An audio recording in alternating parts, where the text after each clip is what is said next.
and to secret proceedings. We decided long ago that the dangers of excessive and unwarranted concealment of pertinent facts far outweigh the dangers which are cited to justify it. I was recently reminded of this 2,000-year-old quote from Stoic philosopher Cicero, a quote which I first read and considered some 40 years ago. A nation can survive its fools and even the ambitious, but it cannot survive treason from within. An enemy at the gates is less formidable, for he is known and he carries his banners openly. But the traitor moves among those within the gates freely, his sly whispers rustling through all the galleys, heard in the very hall of government itself. For the traitor appears not a traitor. He speaks in the accents familiar to his victims, and wears their face and their garment. And he appeals to the baseness that lies deep in the hearts of all men. He rots the soul of a nation. He works secretly and unknown in the nights to undermine the pillars of a city. He infects the body politic so that it can no longer resist. A murderer is less to be feared. Cicero from 42 BC, 2,000 years ago. These are the things we must consider now, and how many are, whether actively or passively, a part of this sort of tyranny. Something we all must consider. This is Dane Wigington with the weekly edition of Global Alert News for June 3rd, 2017. As always, this is a commercial-free news hour paid for by GeoEngineeringWatch.org so we can cover as much of the hard-hitting breaking data as possible in the amount of time we have. This show is broadcast throughout Northern California on 1670 AM, 104.9 FM, and 105.7 FM. Global Alert News is also aired on the East Coast by the PRN Radio Network, Saturdays at 2 p.m. Eastern Time. Recordings of this show on GeoEngineering Watch at the recent radio and top stories sections and on the KQMS archives. Another weekly reminder for those who are willing to examine hard data and willing to make their voice heard in the critical battle to sound the alarm. There are free informational materials at Orchard Nutrition in Redding and Shasta County, if you will put those materials to use. Incredibly shocking DVD on 9/11 from 3,000 architects and engineers. If you think you know the truth about 9/11 from the official narrative, think again. Also, there are vaccine documentaries, Silent Epidemic. Find out what you don't know, what you have not been told about vaccines. More on those stories coming up. Breaking news on the countries that are banning vaccinations now, as the truth about vaccinations comes to the surface. There are also climate engineering documentaries, DVDs, there at Orchard Nutrition for those who will put those materials to work. Important announcement, again, the Vaxxed tour bus. The documentary Vaxxed, incredibly compelling documentary on the vaccination dangers with government, scientists, whistleblowers, their testimony in that DVD, or in that film, rather. You can watch that online. I believe it's $3.99 to watch Vaxxed online. Worth every cent if you care about your child. And the Vaxxed tour bus with Vaxxed director Polly Tommy will be in Redding at Orchard Nutrition on June 10th from 11 a.m. to 3 p.m. Please come show your support for those that are sacrificing so much in the fight to expose the vaccination dangers. Again, Polly Tommy, Vax Director, will be there. If you have a vaccine injury story, please come share that story. Help others to wake up. Help others to find the courage to investigate what the medical industrial complex has hidden from us for so long, the immense vaccination dangers.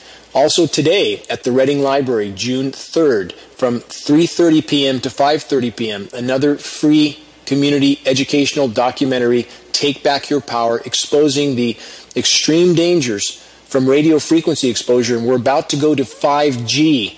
Now, these are very detrimental frequencies that those in power are not disclosing. The media they control are not disclosing, just like our local KRCR, Record Searchlight, and other media sources like them. They will not cover these kinds of stories because their paychecks and pensions depend on them not covering these stories. Again, today, June 3rd, 3:30 p.m. to 5:30 p.m., free documentary. There'll be free materials there. Come find out what you don't know. Now, about vaccinations, some of the global headlines. There's so much to cover today. But to finish this theme on vaccinations now, and what we must all educate ourselves with. Sweden bans mandatory vaccinations over, quote, serious health concerns. Some countries have governments that are not completely controlled by the medical industrial complex. Sweden showing some sign of courage. Let's hope other nations follow suit. Another headline: why Japan banned MMR vaccinations, while our country, in California especially, a requirement or your child can't go to school. Vaccinations that are proven dangerous are being forced on our children, or they're not going to be allowed in school.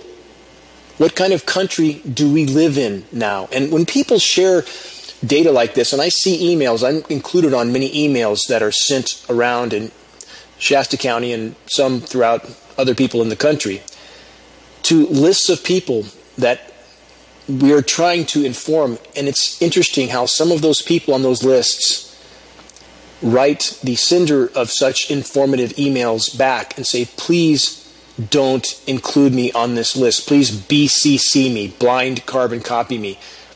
Isn't that a coward's way out? If we're all trying to share data that's essential to bring this issue to light, how many people want to hide in the shadows? And that's the BCC closet cowards that want that. We need to get this information out in the open. It's not showing courage to hide in the shadows while we have such dire data that needs to be shared.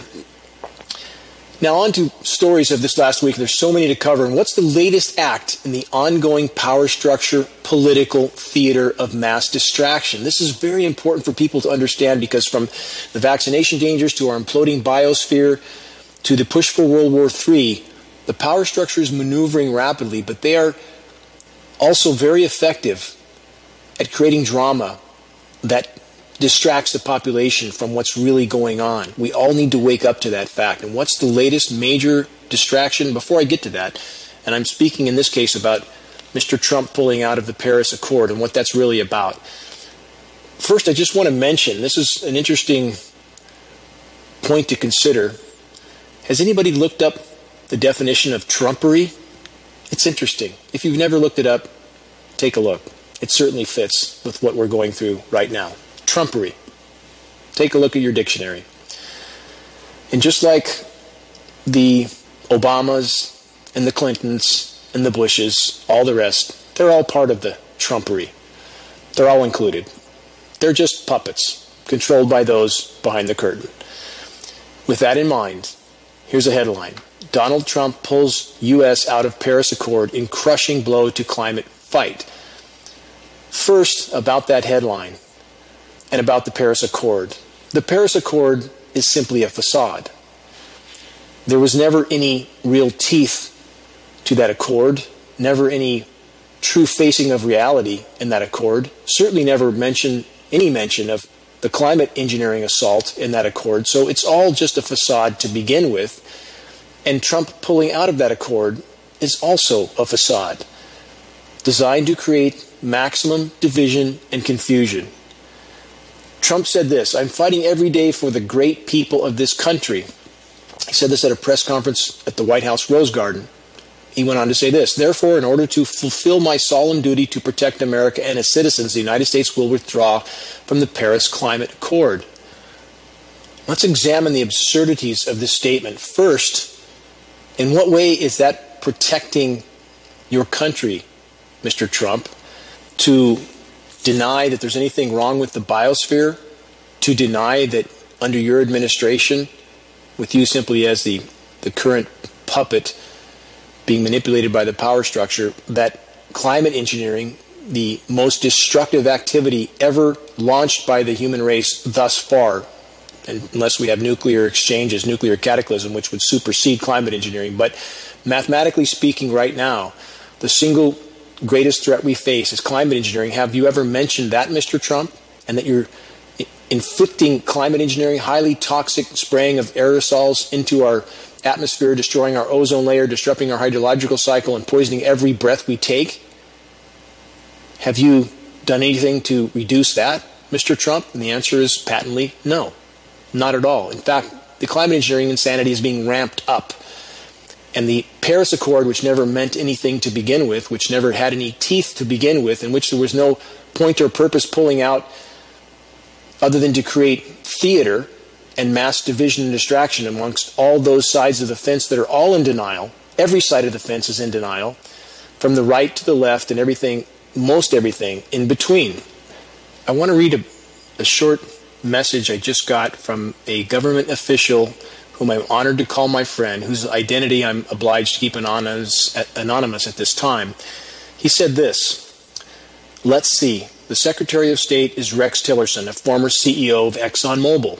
The U.S. signs a deal with the Saudi government-owned oil conglomerates, SABIC, for a U.S.-Saudi joint venture in the Texas Gulf region.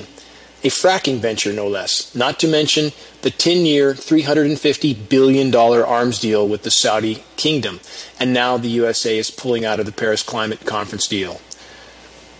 The Trump administration is stacked with generals and billionaires. The Secretary of State should be a renowned history professor who makes about $80K a year, like me. No, instead we have the former CEO of the largest oil company in the world, and people don't see any connection here with the behavior that's happening now geopolitically around the globe, pumping up the military-industrial complex, sacking environmental protection, and pressing on with climate engineering at ever more extreme levels. And while this is going on, isn't it profound that we have so-called independent news sites who claim to be fighting climate engineering, but yet who push the very people who are denying it? The poster child of such individuals would be so-called Lord Christopher Monckton, who has been told by the House of Lords to stop calling himself a lord or face legal action. Please look that up. Don't believe me. Lord Monckton is an ardent denier of climate engineering. We have a video produced by InfoWars on, I believe, Thursday the 1st, in which Lord Monckton stated, we have, quote, perfectly calm and sensible weather, when referring to the climate. Really, Mr. Monckton, what planet are you referring to? It's certainly not this one. The last time I had communicated with Lord Christopher Monckton on a radio broadcast, he claimed that all is fine with the environment, all is fine with the oceans. He claimed there is no ocean acidification, the barrier reef is fine. Does Monckton ever back up anything he says with facts, ever? Or does he just continue to rant factless diatribes that have no foundation whatsoever? And many of those factless assurances that there's nothing wrong in the world or the environment are unfortunately gulped down by many who don't want the truth and who refuse to actually investigate the frontline facts. Monckton has stated the Arctic ice cap is getting bigger, Antarctica is also getting bigger, more ice is forming, according to Mr. Monckton. Again, the oceans are fine. And how is it possible that any person who claims, again, I want to reiterate this point, who claims to be against climate engineering would accept anything Lord Monckton, who again is not a lord at all, has to say? Monckton has, as I stated, aggressively denied the critical climate engineering on the record. And if you want the truth and you're willing to actually investigate what I'm saying about Mr. Monckton, who is just featured again on InfoWars and other sites, search this title: Is Global Warming an Inconvenient Lie? And you can see a video of Mr. Monckton ardently denying the climate engineering reality. So why would he be being pushed by sites who claim to fight climate engineering? Does that make sense? And again, I've never asked anyone to believe me. I'm asking you to investigate what I've just stated. And unfortunately at InfoWars, and Alex Jones is behaving like a fossil fuel industry, military-industrial complex lobbyist that claims to be fighting climate engineering out of one side of his mouth and yet helps the climate engineers to cover their tracks out of the other side of his mouth. It is confusing to ponder how anyone, again, takes Mr. Jones seriously at this point with such contradictory behavior. Mr. Jones states it hasn't been warming for 18 years. Not sure where he gets that fact. We just had 3 back-to-back record warm years, each warmer than the last. Records are being shattered all over the globe. India has been in the 120-degree plus range since April. So has Pakistan. So has Africa. Australia having repeated all-time record warm years. Oceans are shattering records for heat all over the planet. Where does this data come from? And for those who believe this data and believe false graphs and charts without looking at frontline film footage of what's happening, so you don't have to believe anybody, you can believe your own eyes. If you're accepting this kind of lie, because we all know we love to hate Al Gore, so therefore we must take the opposite position of anything Mr. Gore says, is that rational or logical? It's not. I don't like Mr. Gore either. Carbon credits are a sham. Doesn't mean that what's happening is not real, and climate engineering is making it worse, not better. So why in all of the rants yesterday from InfoWars, and there were several, including Mr. Moncton and Mr. Jones, very theatrical rants with no facts whatsoever to back them up, why was climate engineering never mentioned? Never in those rants. And how can any of these individuals claim to be fighting climate engineering without mentioning it in such a key point in time when there was so much headline information on the theater of pulling out of the Paris Accord? Anyone who takes such individuals seriously as those who I've just mentioned without any investigation of the facts is part of the problem. Trump, Mr. Jones said, is not a servant of death. In another video yesterday, or on Thursday, Jones said this also. Trump is not a servant of those who kill children. Let's back up to my previous news show coverage of the sale of arms to the Saudis, a total of $350 billion worth of arms that are already being used, U.S. and U.K. arms sales, to slaughter innocent civilians in one of the poorest countries in the world, Yemen. Where does Mr. Jones come up with this sort of defense of Mr. Trump, which couldn't be further from the truth? And again, Trump is simply a figurehead for the military-industrial complex, as Obama was, as the Clintons were, as the Bushes were. Just a puppet, that's all. And what's really interesting is at the end of such statements, denying climate engineering and claiming Trump is some sort of savior of children in a white cape. I mean, this is the sort of image Mr. Jones tries to paint. And with Rex Tillerson, the head of fossil fuel industry, trashing the planet in countless ways, this whole paradigm, on the InfoWars show, then we get the organic shampoo commercial going on and on about all the organic ingredients, and it's really quite a contrast, the marketing that goes on with this kind of dissemination. So I'm simply trying to say this, that if we really care about facing the most dire issues, and climate engineering should be the top of that list, it's destroying the planet's life support systems, is it productive to follow sites who put out a constant stream of completely incorrect information that's simply what we want to hear? What we want to believe, that there's nothing wrong with the planet. We can drive our SUVs forever and our Winnebagos, and we can continue to put 100 million tons of carbon into the atmosphere every day, methane, nitrous oxide, all these gases that are causing the heat buildup on our planet, and the same sites that don't even mention climate engineering while they claim to be fighting it? Does that make any sense? So I'll end with this. If individuals like Alex Jones and Lord Moncton are not being paid by the military, industrial, fossil fuel, climate engineering complex, they should be, because they're certainly behaving as lobbyists for those entities. Another headline. This is important to consider when we understand that the theater of pulling out of the Paris conference, which had no teeth to begin with, it was only a show to create division and confusion in order to provide cover for the further ramping up of climate engineering all over the globe. Let's consider this headline. Volcanic, quote, geoengineering may have caused a climate catastrophe that killed most life on Earth. Why is this headline important? Because it's the same effect. The geoengineering that's happening right now is the attempt to mimic this type of mass extinction that happened in the past in order to temporarily cool the planet, but at what cost? At the cost of killing everything on it? From this report, anyone concerned by the idea that people might try to combat global warming, and not might, it's been going on for 70 years already. Let's keep that in mind. The report continues, by injecting tons of sulfate aerosols which we know are heavy metal and polymer chemicals, into the Earth's atmosphere may want to read this article in May 1st in the 2017 issue of the journal Geology.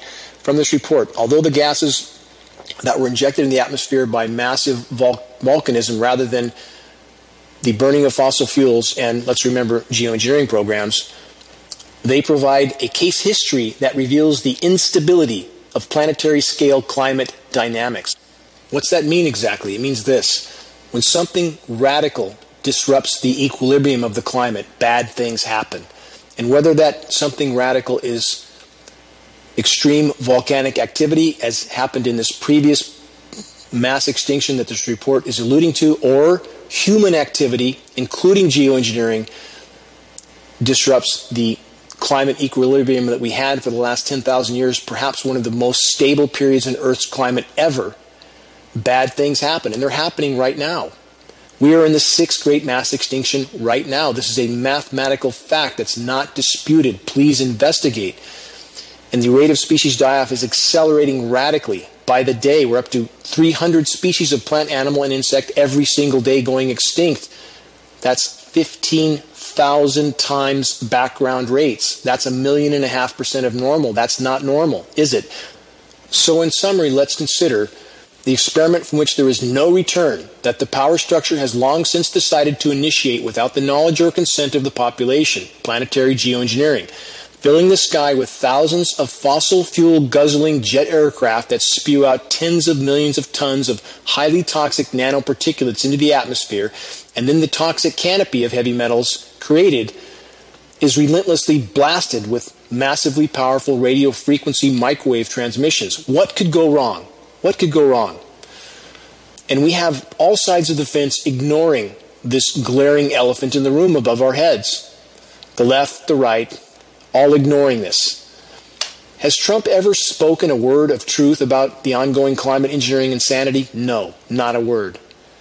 Has Mr. Jones, InfoWars, or Lord Monckton and other so-called independent sources mentioned a word about climate engineering in their recent factless rants praising Trump for playing the part the military-industrial complex and the fossil fuel industry wanted him to play, by stirring up yet more controversy and division, by pulling out of the Paris Accord, which again meant nothing anyway? Pulling out was simply a ploy to create the division and confusion that I'm alluding to.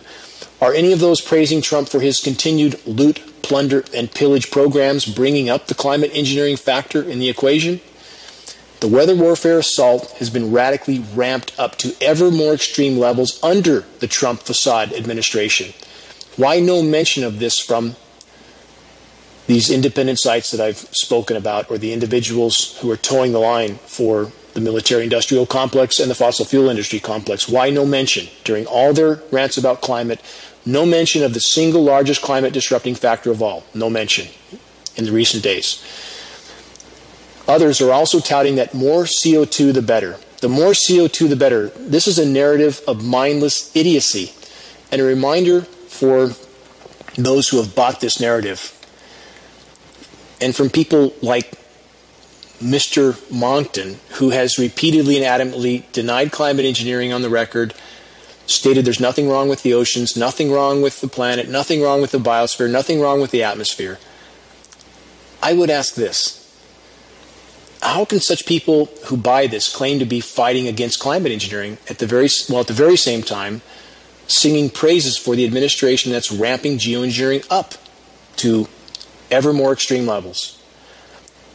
How can such sources claim to be fighting geoengineering while at the very same time pushing con artists like Mr. Monckton, who completely again denies the issue of climate engineering on the record? And for those that want to know more about Mr. Monckton, you can also search this headline. Search Lord Monckton's rap sheet and find out who this individual is, who also claimed, by the way, to have found a cure for AIDS. He's claimed a lot of things. It's an incredible rap sheet from this individual, and how can anybody take this person seriously? It's truly perplexing. Now let's cover both sides of the climate engineering denial fence. On the so-called progressive news sources. Sources that are also the epitome of hypocrisy. Sources like Link TV, Amy Goodman's Democracy Now!, Bill McGibbon's 350.org. Sources like Bill Nye, Huffington Post. So many sources who pat themselves on the back as if they're some sort of environmental saviors. I would ask this of these sources, the so-called progressive sources. How can they claim to care about the environment and the climate while at the very same time completely denying, again, the single most environmentally destructive activity ever unleashed by the human race against the entire web of life, geoengineering? Here's a story from Link TV, so-called progressive, environmentally minded Link TV, which is nothing more than paid, controlled opposition. Here's a headline that they published. Why do people believe in, quote, chemtrails? This is from Link TV.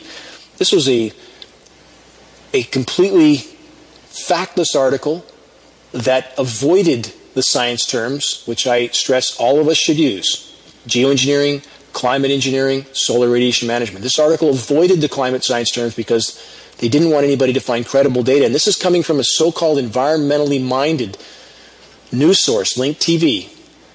Absolute propaganda article, exactly what the power structure and the climate engineers would want this site to put out from Link TV. If you're a so-called self-labeled progressive person and you subscribe to Link TV and you know they're putting this kind of nonsense out, why do you support them? Why would you support Link TV? And the same is true with Amy Goodman, who I supported out of my pocket to the tune of over $10,000 when I had the resources to do it, spending it out of my own retirement account before that account evaporated in this battle. I spent that much airing Amy Goodman's Democracy Now! Throughout Northern California until I realized what she was about. That she was about half-truths. Like much of the other sites I've already mentioned, half-truths. As I mentioned before, I've met Amy Goodman twice. I was very shocked at her very abrasive demeanor and her statement to a staff member that I know personally that she told, because she was confronted about being funded by the Ford Foundation, which is part of the power structure, and Amy responded with this, well, at least I get most of the truth out. No, Amy, there's not most of the truth. As I stated before, a ship doesn't float because it's mostly watertight. It has to be the truth, the full truth. And if Amy Goodman and Link TV's followers believe that if it was happening, these so-called progressive news sources would tell them, then these sources are in fact doing far more harm than good by deceiving their viewers into thinking if it was happening that they would be told and they're not being told. Disinformation. At that point, Link TV, Amy Goodman, 350.org, Bill Nye, McGibbon, the rest, all disinformation. All disinformation. So many on both sides of the fence are fitting this category right now. And while the house is burning down, they're contributing to the mass distraction and disinformation. It's up to us. It's up to each of us as individuals to find out what the truth is by our own investigation with no bias, no preconception, no tribalism. So much of that going on right now. You can't call it anything else. People, just like with religions, they're engaged in tribalism. That doesn't help save life on Earth.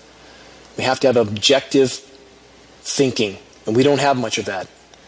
We don't have many who are also willing to rise to their responsibility of becoming a part of the fight for the common good. And if we don't do that, sitting on the bench doesn't help. Sitting on the bench and criticizing those that are actually on the playing field without doing anything yourself doesn't help. And each of us can play a part in what needs to be done, and that is sharing credible data. Sharing hard, credible data with sources that would care if they knew. Hold them accountable. What's happening on the biosphere front line? What's really happening? While we have some of the sources I mentioned and individuals I mentioned telling us that there's nothing wrong, the planet's fine, it's all a hoax, everything's great. Here's what's happening on the front line, and these headlines are not disputed. They're simply not mentioned by such sources. Here's a headline from the front lines of what's occurring to Earth's ice deposits. This story is being covered by all major sources, and it's only an example of what's unfolding on our rapidly incinerating planet, with climate engineering helping to fuel the overall fire. Massive Antarctic, this is from last week, a few days old. Massive Antarctic ice shelf, Larsen C, is set to break off. From that report, scientists say the rift could produce a new iceberg of about 1,900 square miles, leaving the main ice shelf likely to collapse. Larsen A and Larsen B already gone. Now we're at Larsen C, massive ice shelf. The report continues, the saga of the Larsen C crack is about to reach a stunning conclusion. Scientists have watched a rift grow along one of Antarctica's largest ice shelves for years. Now it's in its final days. It's the latest dreary news from the icy underbelly of the planet, which has seen warm air and water reshape the landscape in profound ways. Final statement from this report. This news comes on the same day that U.S. President Donald Trump announced he would pull his country out of the Paris Agreement to limit climate change. Consider what's happening at the front lines. If you look at photographs of this, so you don't have to believe me or anyone else, it looks like something from the Day After Tomorrow movie, a massive crack in the ice over 100 miles long and extremely deep as this incredibly huge chunk of ice is about to break off of Antarctica. And it's not just the ice that breaks off that matters. That ice is part of the footing for the glaciers that keeps those glaciers from sliding into the sea. What happens now? We know what happened with Larsen A and B. As soon as such a break-off occurred, they disintegrated. Now that's happening with Larsen C. Huge headlines. Look it up yourself. Don't believe me. Another headline. Thawing permafrost will release more powerful greenhouse gas, nitrous oxide. From that report. New research shows nitrous oxide emissions from the warming Arctic are much greater than previously thought. What have I stated over and over the whole course of this radio broadcast over the last 2 years and throughout the 10-plus year, almost 15 years now that I've been in this battle, that it's much worse than anything Mr. Gore said. I've said over and over, Mr. Gore's data was wrong. It's far worse than anything Gore said. And Gore's a hypocrite, as I've stated over and over.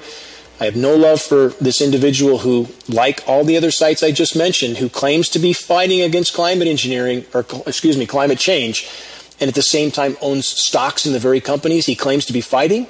The epitome of hypocrisy. That being said, as I've stated over and over the last decade plus, it's far worse than anything Gore said, and these reports that I keep going over week after week confirm that. So we see the release of nitrous oxide far worse than previously thought.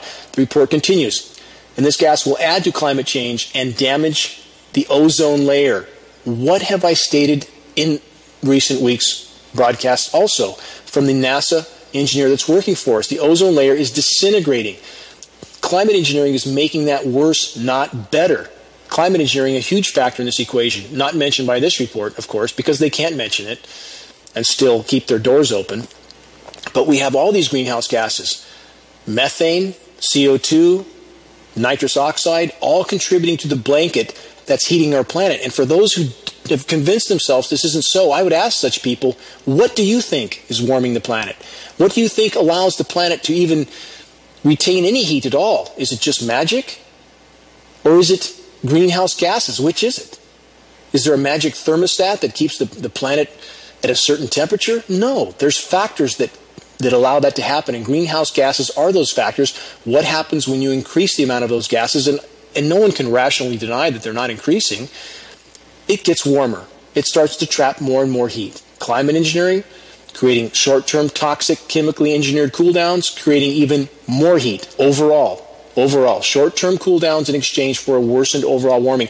And why am I so focused on this issue and the environmental ramifications over and over? Because, with frontline headlines to back it up every week, because when the planet doesn't support life, nothing else matters. And as the planet nears that point where it can't support the population that's here, the power structure becomes unimaginably dangerous, and they start to use some of the weapons they've been building up over the last century.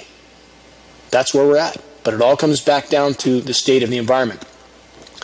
Continuing from this report about the radically increasing nitrous oxide levels, thawing ground inside the Arctic Circle could release as much nitrous oxide, that's N2O by the way, into the atmosphere as tropical rainforests do, previously the biggest known natural emitter of the powerful global warming gas. The process that removes nitrous oxide from the atmosphere also depletes ozone. So nitrous oxide is not only a greenhouse gas, but also an ozone destroyer, the report states. The vast stocks of nitrogen, more than 67 billion tons in the permafrost, has accumulated over thousands of years, and it could now become available for decomposition, leading to the release of massive amounts of nitrous oxide into the atmosphere. Nitrous oxide, N2O, is a strong greenhouse gas that's 300 times more powerful than CO2 for warming the climate. Methane, as I've stated over and over, just to add this to the report, 100 to 120 times more potent than CO2 over a 10-year time horizon. But nobody talks about this, do they? Not the IPCC, the Intergovernmental Panel on Climate Change, not the fossil fuel industry supporting sites, as I just went over in the beginning of this broadcast, that sound like fossil fuel industry, military, industrial complex, climate engineering complex lobbyists. That's what they sound like. They never mention any of these gases, do they? At a global scale, this study puts Arctic nitrous oxide emissions from flying permafrost in a range of emissions that would rival fossil fuel combustion, industrial processes, and biomass burning. Consider that. This one factor could add as much to the equation as all the anthropogenic activity has produced of CO2. Methane, the story is even worse. It's even worse than this. If one half, consider this equation I'm about to give you. This is not part of the report. This is simply data that should be heard. It's believed there's enough methane in the Arctic alone, in the Laptev Sea, perhaps as much as 10,000 gigatons. If 0.5% of that methane is released, 0.5%, 50 gigatons, that would be a 400% increase to the total overall greenhouse gas forced warming. 0.5%. So there's enough methane there to turn the planet into Venus, and it's releasing. And climate engineering is making it worse, not better. We don't hear any of these sites, left, right, any of them discussing this. None of them. So back to my point. Mass distraction, this whole Paris Conference Accord, the whole Paris Accord to begin with was nothing but a facade. Pulling out of it is another facade, all designed to create division and confusion and infighting and distraction, so that nobody's paying attention while the house is burning to the ground. Single greatest leap we could take in the right direction. Not the only leap we must take, but the single greatest immediate leap. Exposing and halting climate engineering. More headlines. This is from the Express Tribune. Pakistan's hottest day just recorded in Terbat. Records falling day after day after day. Islamabad, this is from the report. Citizens of Terbat sweltering through the hottest day ever recorded in Pakistan's history as the mercury shot up to 53.5 degrees C. That was a week ago. I believe that's pushing 130 degrees there. These are astoundingly hot temperatures. People are dying in Pakistan, Africa, India. We don't hear anything about it here. Nothing. Because the industrialized nations are being geoengineered at such a radical scale that it's masking some of the warming that's going on at the cost of making it worse overall. Short-term covering up of the problem at the cost of making it exponentially worse overall and poisoning every breath we take. Nobody mentions that. In fact, let's consider that with the whole climate science community, all of whom are discussing geoengineering as something that we must do. We must fill the atmosphere with these particles. Do any of them ever mention that, oh, by the way, what goes up must come down, and we will all breathe this, as we have been for the last 70 years? Is it any wonder that our species is getting sicker and sicker, the environment is imploding? And I would ask this of the science community, academia, the climate science community, in this case in particular, what a complete betrayal of them to never mention these toxic particles from climate engineering and what they will do to everything, what they have done already. No mention of at all. Total betrayal from the climate science community. Another headline, maximum damage. This is the headline, maximum damage. What's going wrong in our deep blue and warming seas? From that report, weeks of heat waves are a long time when you're a marine organism, a small creature at the bottom of the food chain. The report states, a paper published in Geophysical Research Letters this month highlights the extent of warmth that wasn't being captured by the readily available surface temperature measurements, hiding data, hiding massive UV radiation, hiding the true extent of warming. As I've stated before, the readings that we monitor at geoengineeringwatch.org, temperature readings, official high temperature readings, are routinely underreported by 4 and 5 degrees. The official readings are 4 to 5 degrees lower than the temperatures that actually occurred on the ground. This is plugging back into what I've said over and over, that the situation is far worse than we're being told. Far worse. Continuing from the report on the ocean warming, satellites are not getting the full picture. An associate professor at UNSW's Coastal and Regional Oceanography Lab stated they are missing the peak intensity and sometimes the duration of marine heat waves. Underreporting. That's what I've said over and over. Continuing from the report, bursts of heat can also take their toll. The extreme event off Western Australia in 2010-2011, the worst recorded in 160 years of records, killed about 150 kilometers of the kelp's range, which has never recovered. Final statements from the report. We should be as concerned about the loss of kelp as we are for the loss of coral, she said, adding the 8,000-kilometer stretch of kelp forests in Australia's southern coastal waters, with its abalone, lobster, and other industries generated in the past $10 billion a year from economic activity. Everything's measured in economic activity, isn't it? As if that really matters when your planet doesn't support life. It doesn't matter. So this report is true in this sense that we've all heard about the Great Barrier Reef dying, and there's a report on that in a moment I want to get to that's even more dire. Nobody talks about the kelp forests, which are a far bigger ecosystem overall. As I've stated in the past, I've had the great fortune to have spent an immense amount of time in those kelp forests, from California to New Zealand.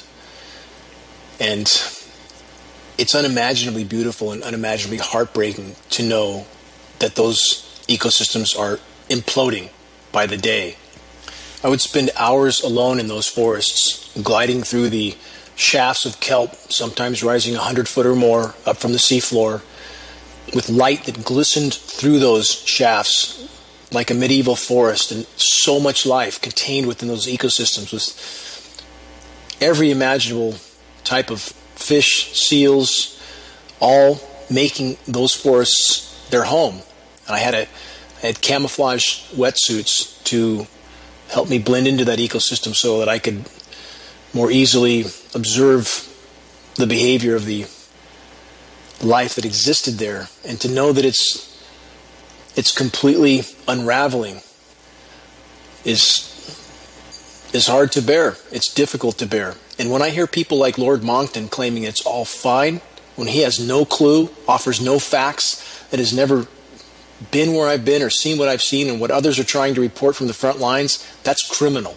That's absolutely criminal. I'm asking you to investigate people like this and investigate those who support people like this who are not telling the truth. I'm asking for investigation, for a true search of the truth. More headlines. Authorities say coral bleaching is worsening. Coral bleaching on the Great Barrier Reef last year was even worse than expected, while the full impact of the most recent event has yet to be determined. Queensland government officials say aerial and in-water surveys taken throughout 2016 had confirmed an escalating impact from north to south. Worse than was reported, because the goal of agencies is to downplay the severity of what's happening, to keep the public calm, to pacify the population. That's what they're there for. Another headline, Great Barrier Reef can no longer be saved. New headline from last week. Australian experts concede. From that report, the Great Barrier Reef, the canary in the coal mine for climate change, again, no mention of climate engineering, which they should address, can no longer be saved in its present form because of the extraordinarily rapid warming of the climate. Experts have conceded. And it's also UV, also not mentioned in this report. The UV is off the scale. That's a major factor, and they will not report on that because that's a result of, most directly, of climate engineering and other factors related to it that are forcing nitrous oxide release, methane release. No mention of climate engineering. We have to get the climate engineering elephant in the room acknowledged. We have to. We must all work together toward that. From that report, final statement, like coral across the world, the reef has been severely damaged by the warming of the oceans, with up to 95% of the areas surveyed found to have been bleached. Done. Great Barrier Reef's done. What happens when the reefs fall apart, the oceans warm, climate disintegrates, more cyclonic rotations, and they're happening everywhere around the world except the U.S. Any coincidence? No. Industrialized nations like the U.S., suppressing cyclonic rotations, which worsens the ocean warmings. This headline from Bangladesh. Cyclone Mora ravages refugee camps in Bangladesh. The cyclone has destroyed almost 10,000 thatched huts in Bangladesh camps.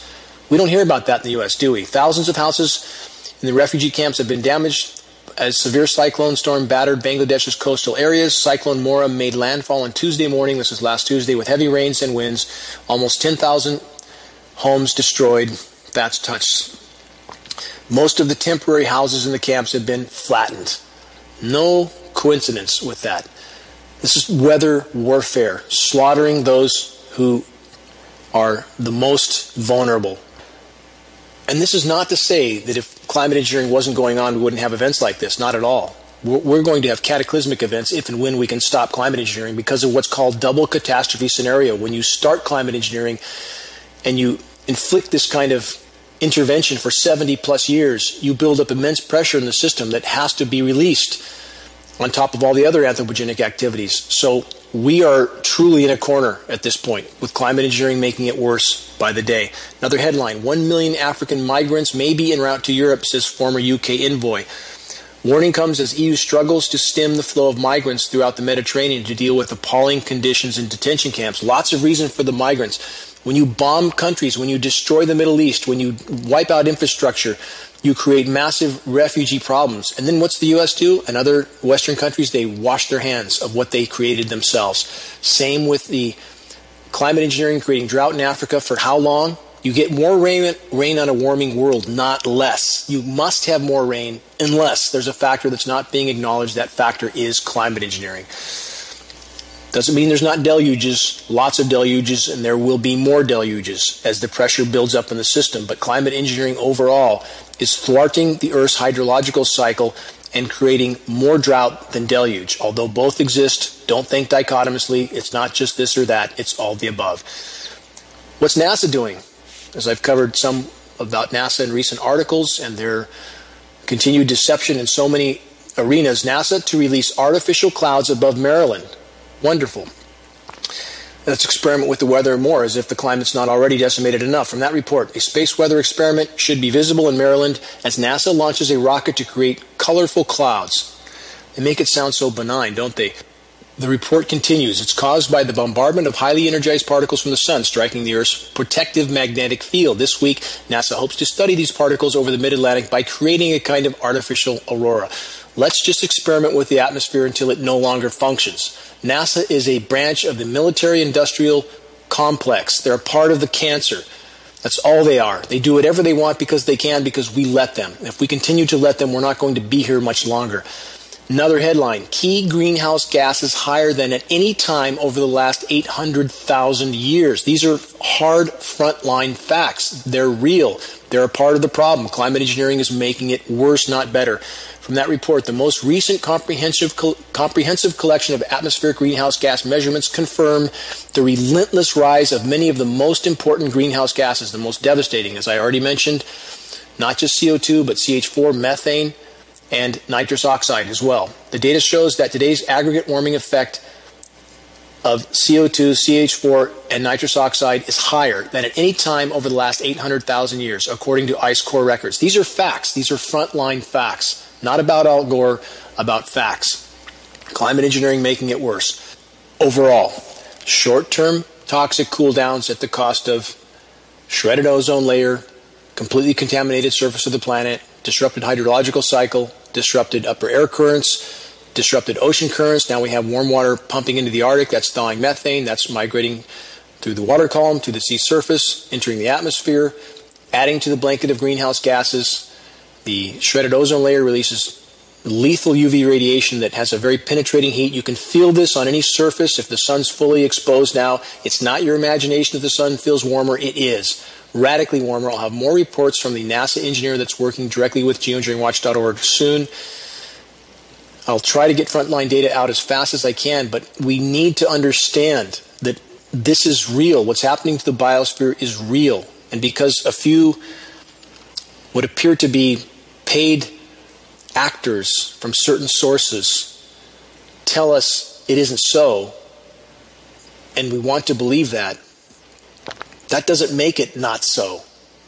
What's happening is real. It's happening at unimaginable speed. We must deal with it. We must fully face reality. And for those, and I hear from these people a lot, who don't like such dark messages,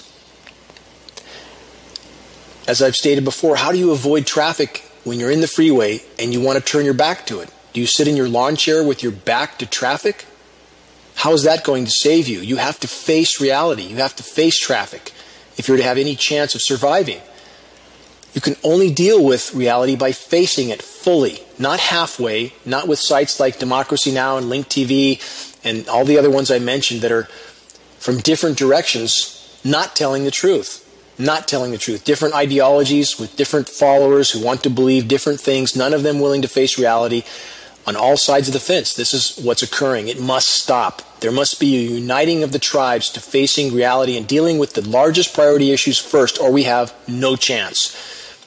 Stopping climate engineering should be our top priority. So, to reiterate, what happens when we have a power structure that's desperate, pushed into a corner, biosphere imploding, no other cards to play, global conflict is played? And what are they doing to play that? And there may be a fracturing in the power structure when we have warmongers like John McCain claiming this, quote, democracy destroying Russia is bigger threat than terrible ISIS. And what about the biosphere imploding, Mr. McCain? Any mention of that? So this whole Russia thing, and this is one arena where I would certainly consider the potential fracturing of the power structure for the relentless attacks against Mr. Trump and using the Russia threat as the ploy for that. It's nonsense. It's complete nonsense. And if you're buying into the Russia is a threat and Russia hacked our democratic system because they supposedly exposed the crimes of Hillary Clinton, if you buy into that, if you're on the left, and the left is the one that seems to buy that, then you're a part of the problem. Why shouldn't we know about the crimes of the Clintons? The Clintons should be in jail. So should the Bushes. So should the Obamas. And I would argue Trump is in the same category. They're all part and parcel of the power structure facade, all of them. So when the power structure is pushed into a corner, they will push for global conflict. That's what's happening. We have this kind of statement coming from McCain. We had McCain and Lindsey Graham state this: Russia is undermining democracy all over the world. Really? Well, we have the U.S., the absolute world leader in interfering with other countries' businesses, invading, occupying, destroying. Who are they to point the finger at Russia in this case? Those that can't see through this anti-Russia propaganda being pumped out from the criminal corporate media companies like CNN and MSNBC and the rest, if you can't see through this propaganda, you need to clear your lens. This is complete nonsense, simply trying to galvanize the public for potential conflict because the environment is imploding. So perhaps we have separate factions of the power structure. Trump and his entourage on one side and the corporate media on the other, and other aspects of the power structure. But does that make either of them not criminals? It doesn't. They're just different potential factions of the power structure. Both criminal, all criminal. In the meantime, used for distraction to divide and confuse the population while the planet implodes around us. One final statement from McCain. McCain said this: the Russians have tried to destroy the very fundamentals of democracy, and that is to change the outcome of an American election. What complete nonsense from McCain and all those like him, and from the mainstream media that support such false narratives like that from McCain, CNN, MSNBC, and so forth. And although this particular attack against Mr. Trump and his administration is not justified, does that change what the Trump administration has done and what those who control the Trump administration have done? Does that change their crimes? No, it does not. They're just simply, again, different branches of what amounts to a criminal cabal that's currently running the planet. If we don't look at all the factors in the equation, all the parts of the puzzle, how can we see the picture clearly? We can't. We're all swimming in a sea of lies and deception, and the majority of our society has so far chosen not only to accept the lies, but all too often to embrace the lies. If we don't collectively wake up and face the full unspun truth and alter our current course, we'll reach the end of the Anthropocene era, the age of man. We may also bring down the entire web of life with us. I'm not asking you to believe me. I'm asking you to do legitimate investigation, to clear the lens through which you view the world. The fight for the greater good is a burden that must be borne by us all. Until next week, this is Dane Wigington with GeoEngineeringWatch.org.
is Ozzy Skateboard, and you're listening to UCY.tv.